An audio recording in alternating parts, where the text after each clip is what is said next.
চলে আসছে ডিসেম্বর মাস, শীতকাল।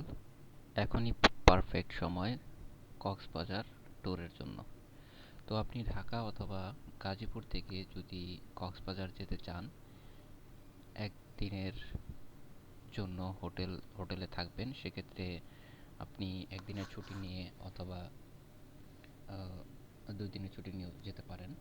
তো এখানে শর্ট করে একদিনের ছুটিতে আপনি কিভাবে কক্সবাজার যাবেন সেটার একটা সামারি আমরা এখানে তৈরি করেছি। একটা এক্সেলে একটা ডাটাবেজের মতো তৈরি করেছি। আপনারা চাইলে খুব সহজে এখান থেকে বের করতে পারবেন একজনের জন্য টোটাল কত টাকা খরচ হবে কক্সবাজার, এবং একাধিক পার্সন যদি যেতে চান সেখানে টোটাল পার্সনের ঘরে জাস্ট সংখ্যাটা বসাবেন কতজন যেতে চান।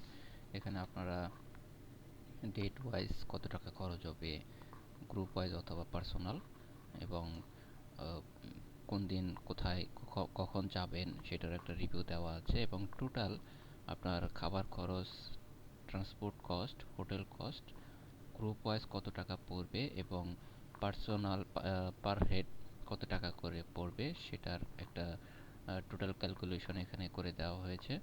এবং যদি আপনি কোনো কোম্পানি থেকে যেতে চান সেক্ষেত্রে, একটা কোম্পানি থেকে একটা গ্রুপ ওয়াইজ যেতে চান সেক্ষেত্রে এখানে আমি 10 জনের একটা লিস্ট দেখিয়েছি, 14 জনের একটা লিস্ট দেখিয়েছি। সেক্ষেত্রে যদি 14 জন যেতে চান টোটাল পার্সন আপনারা এখানে 14 জন বসিয়ে দিবেন। তো একজনের ক্ষেত্রে হয় তাহলে আপনার টোটাল খরচ হবে ৮,৪৭০ টাকা এবং পার হেড খরচ হবে ৮,৪৭০ টাকা। এবং আপনি যদি এখানে 14 জন যেতে চান সেক্ষেত্রে আপনাকে এখানে টোটাল পার্সনটা আপনাকে বসাতে হবে 14।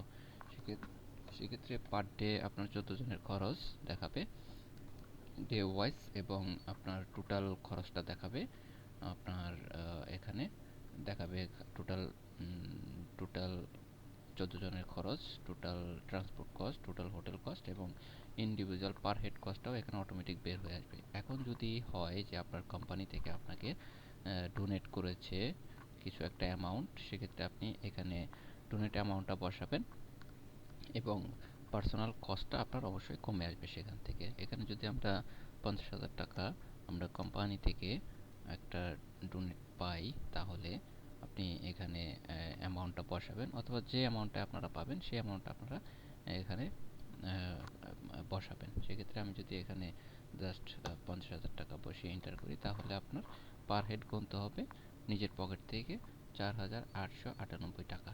ঠিক আছে? তো এটা ক্যালকুলেট করে চলে আসবে। তো এইটা জাস্ট আপনি এখানে জাস্ট পার্সনটা চেঞ্জ করলে হবে। আর এখানে আপনি একটা স্ট্যান্ডার্ডভাবে ধরা হয়েছে ভালো বাস, ভালো হোটেল এবং ভালো মানের খাবার হিসেব করেই এই খরচটা ধরা হয়েছে। এখন আপনারা যদি এখানে আরেকটু লো বাজেটে যেতে চান সেক্ষেত্রে আপনারা এখানে পার হেড কস্টটা কমিয়ে দিতে পারেন। কমিয়ে দিলে এবং আপনার টোটাল অ্যামাউন্টটা অটো ক্যালকুলেশন করে চলে আসবে। ভিডিওটা দেখবেন, আমি ভিডিওটা ইউটিউব ডেসক্রিপশন বক্সে ভিডিওর লিঙ্কটা আমি দিয়ে দেবো। আপনারা লিঙ্ক থেকে এই এক্সেলটা ডাউনলোড করে আপনারা আপনাদের মতো একটা সাজিয়ে অথবা কোনো কিছু অ্যাড করে অথবা ডিলিট করে অথবা কস্টিং কমাতে পারেন অথবা বাড়াতে পারেন। আপনারা এই এক্সেল শিটটা আপনারা পেয়ে যাবেন, আমি এটা দিয়ে দেবো আপনাদেরকে। ধন্যবাদ।